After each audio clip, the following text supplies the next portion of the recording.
welcome back to the channel. I wanted to talk a little bit. Tia's getting ready to go home, so both for her owner and for the video. Sometimes when she starts out, she's a really nice mare, great to do a job on. You can go do a job, but you got to wake her up. So she's great for a lot of reasons, for a lot of people, but she can get a little dull, and she's going to test you out. She was a kid's horse for a while, and for sure she's going to make sure that you want to. And so when you're kind of working with the horse, you need to have that vision of what you want before you want to have happen what you want to have happen. I'll say that again. You want to have your vision of what you expect, what you're shooting for, so that you can encourage a try in that direction, or you can discourage, in this case, dullness, but a try in the wrong direction, stickiness. So when we work, a lot of times I'll see people squeeze, and that's a dead dull energy. A lot of times you can, when you squeeze, you push, and see her kind of lean into me there. Horses naturally kind of want to go into pressure. What they do is they go into relief. So two horses kind of come at one another. One horse gets relief by moving away. The other horse gets relief by sending the other one away. And they may challenge each other, and they may have to work at it. And it's important. It's kind of important to know how your horse was. I had one horse that was just, she got to be one of my favorite, nicest bridle horses, but oh, was she dull. And I'd watch horses kick her, and she'd be eating a pile of hay, and they'd kick her again. And then she might move one step after a couple, 2-3 kicks. And then after 3 or 4 kicks, I mean like double barrel fire, both hind legs, she'd be like, okay, maybe I'll go over here. And I just think, man, as hard as those horses were kicking her, I don't have that much strength. But she did get to be really nice, and she learned to kind of fend for herself and yield to trouble. And that's part of the art of being a horseman, is helping that horse to get above and beyond what they naturally maybe would do. So I've seen horses that have trouble, like out in the pasture, maybe doing flying lead changes, and maybe they're late, they miss their hind lead, or lots of different things, or crossfiring, or they just don't change at all, and they're not, or they're stumbly footed because they didn't change leads. But as you get to working with them changing leads, they get handier out there, and that's kind of a cool thing, because there's some of those horses that are just gifted, and you know, in a horseman's standpoint, every horse is able to do a job, some more than others, but some people are that way too. Some people are a little more gifted, but again, it's hard work, and what you put into it matters. So as I move her out and I offer her to go here and she's stuck, I'm going to tap till I get some life in it. And I'm kind of always thinking of it, when I ask her to move out, she should give me a try. But if she's late, there's a joke, and if you're watching, I'll ask her to move out and she's late, so catch up. Good, we're just going to stop her here for a minute. So I want to think about, like, if I'm working a cow, and if that cow leaves, but you're late, now you're chasing the cow. So eventually you go, and maybe you go the speed you wanted to go, but you're chasing the cow. So when that cow leaves, I want that horse, if they're late, to catch up. So they got to maybe have a little extra effort into it, so that they can get up into the middle of that rectangle where there's peace. If they're lagging back to the back of the rectangle, I might have to blow them plumb out the front. Vice versa. Some horses really want to go too fast. You might have to stop and back them up and go plumb through the back of the rectangle. But then you want to go back to the center. There's peace in the center, so you want to release there. You don't want to pick on them kind of non-stop there. So when I ask her to go, if she doesn't go, I'm going to ask her to catch up. And if she moved on a cow, that was a nice position she put me on, but I liven up and there's nothing there. So I reach and move her out. And she got kind of a swish of the tail. She's like, I'll do it, but with a little bit of resentment. So we'll slow down, and I'll try again. There. We'll slow down, and I get her ready. 3, 2, and she slowed down a little early. We'll liven up. Keep going, past the camera, and we'll slow down. Good. Whoop, not stop. That's too slow. So again, then when I step in, I want her to yield away. If she didn't get out of this bubble here, I'd drive her. We'll bring the front through. Now I'm on the other side. We'll check this side out. I offer. You're late. Well, in the beginning, you might not firm up that quick. We'll slow down. It might be, get ready, pretty please, sugar pie. Oh, sugar pie worked. So now I'd cut a few stages out. I'd get ready, and we'll go to sugar pie. Good. We got ready to go to sugar pie. A little more life in your feet. Just kind of drag in there. As I bring up, I can bring up more life. I want her to pick up that energy. But don't drag me. And we'll come back to the walk. Now liven up. Good. And we'll slow down. Now we'll stop. So I let that life come out. And I just, it's hard to describe that energy. So, for me, it's kind of like, I picture like I'm pushing the blood faster through my veins. That's the picture I kind of get. When I first learned kind of internal energy, I'd squeeze my stomach, but then that's a tight energy. So I want to stay loose with it. I want to stay relaxed. Rubbery, if you will. Athletic. Because if I go like this, then I'm stiff and tense and tight. It's the same as squeezing, but I'm not squeezing. But my legs, when I go to get on or a lever, just like this, whenever I went to use this crop, I didn't push it on her. It's not going to do much good. My legs a lever the same way. I offer, here's a little energy, and then go. And whoa, we got to try, but not like lightning. Here's the offer. Don't go backwards. Don't go backwards. You'll run into that. Here's an offer. You can't see it. I'll get back to here's an offer. Good, there's a try. Here's an offer. I want a little more energy. Catch up.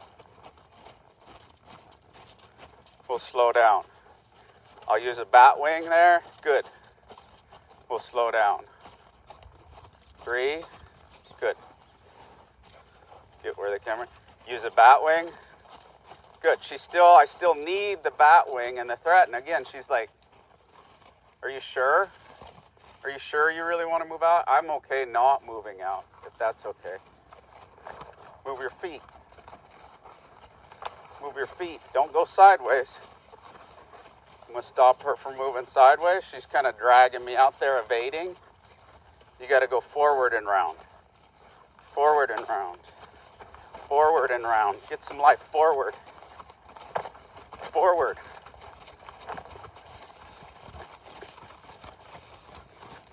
See, she's still going sideways. I want her to go forward. There's a little more forward. Otherwise, I'm kind of losing. There's forward. We'll slow down. I'm kind of losing a lot of that energy out to the side. There, when I go to reach for her, she believes. Good.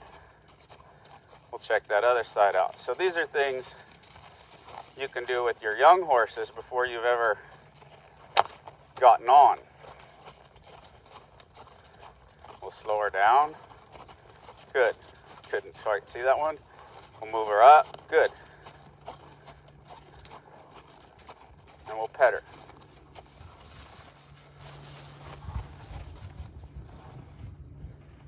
Give her a break because she works so hard.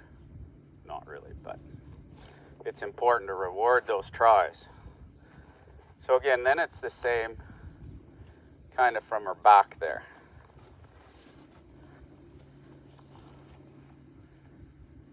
Give her a little love.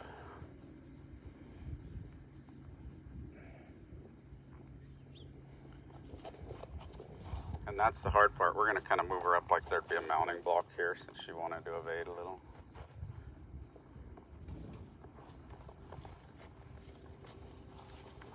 Not back. That's good. No, I know.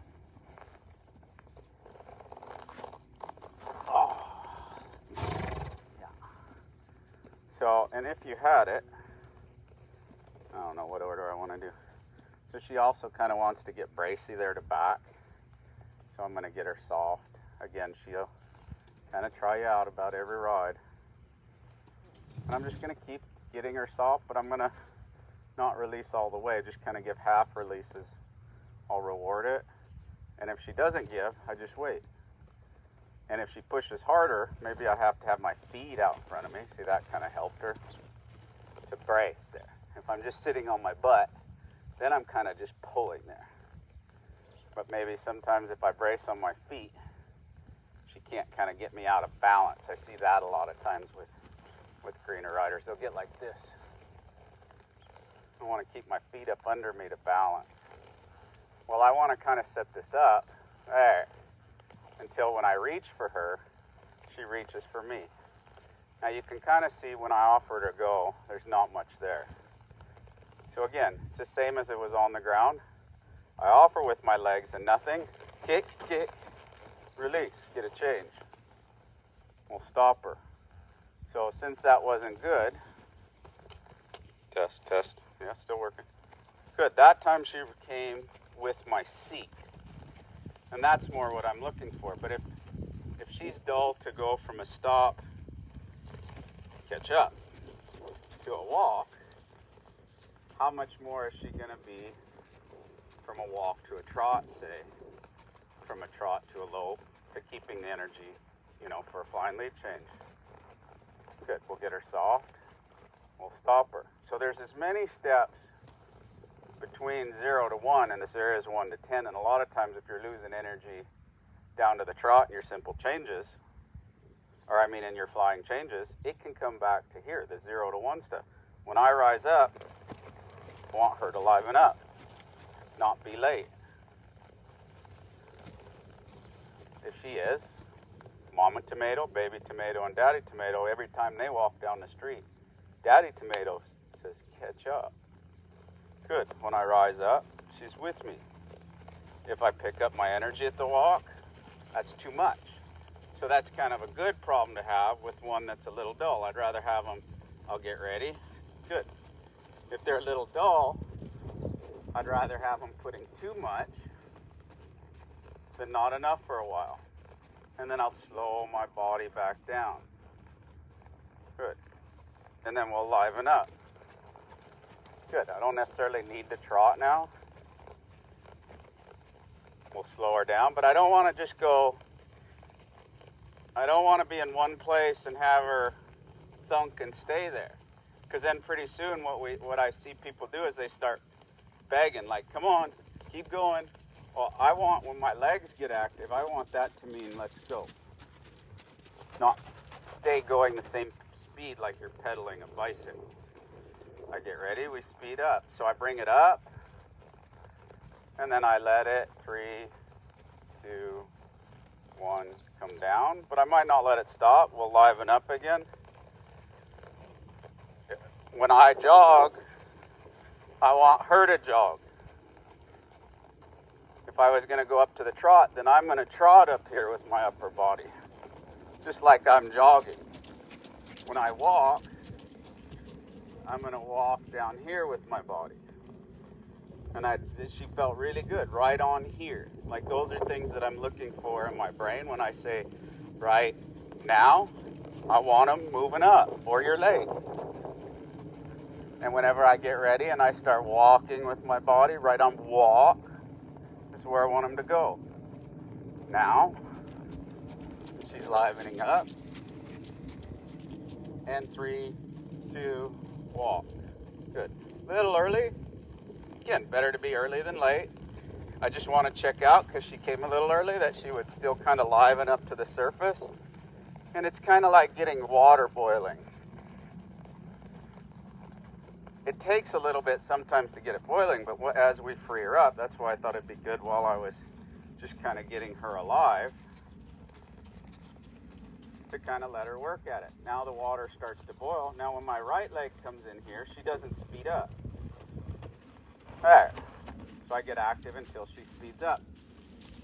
Now, I kind of was going to wait to stop, but since she's having trouble with life, we might not quite go to a stop. We'll check out the other side. I want to move her hindquarters over, but I want her to speed up there. There you go. Good. And we'll walk on out of it. Again, don't let it crash too far. She needs to get that desire to kind of want to go. We'll slide down our right rein. We'll take her hindquarters. Good. To the left. Front quarters to the right. Speed up a little. There you go. Good.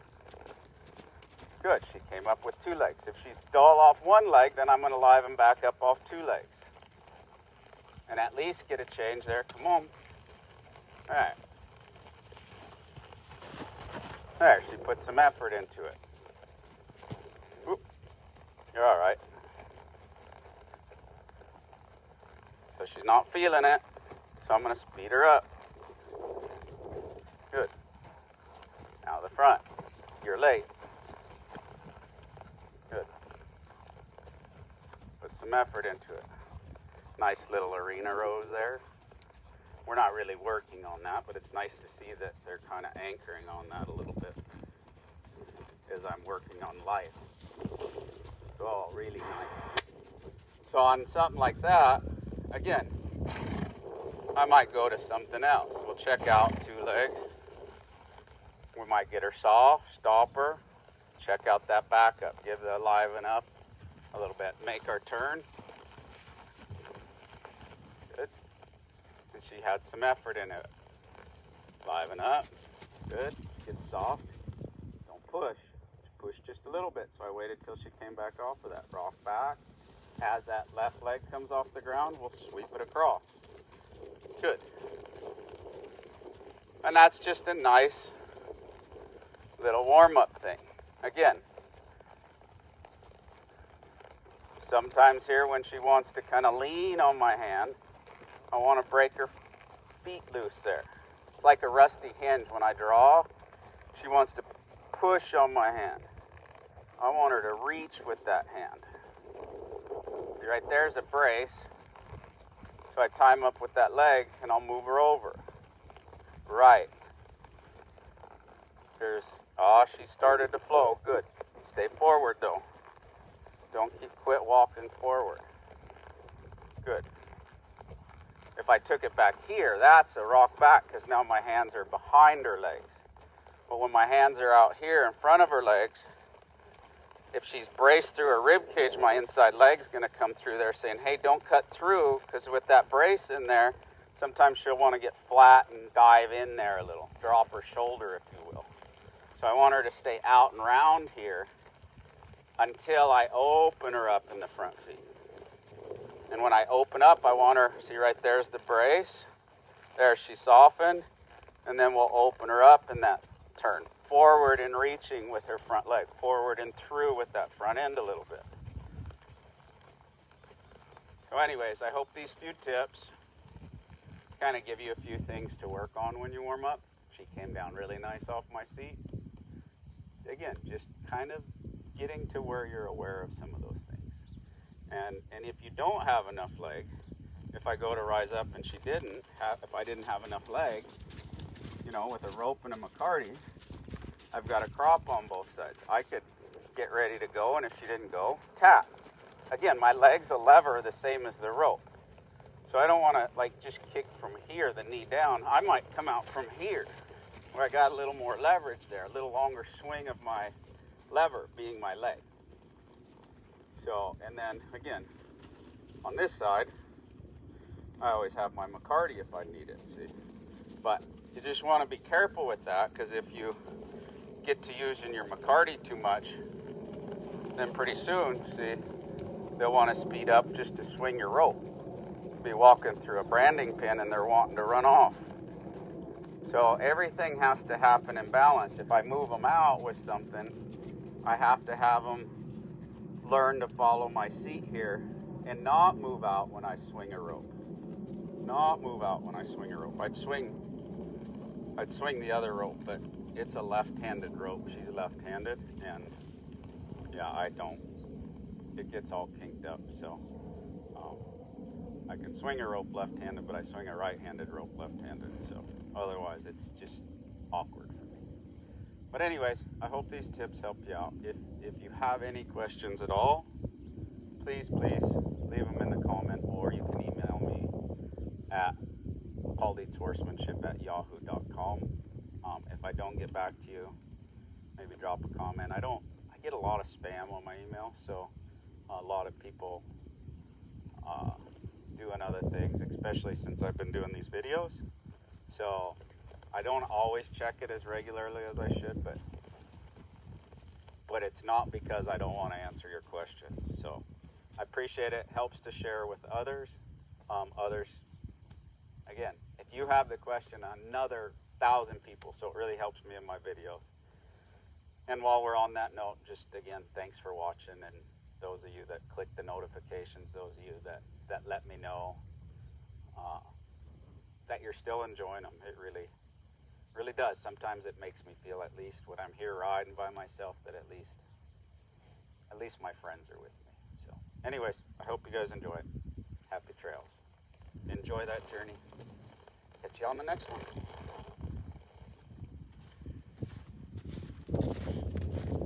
All per trail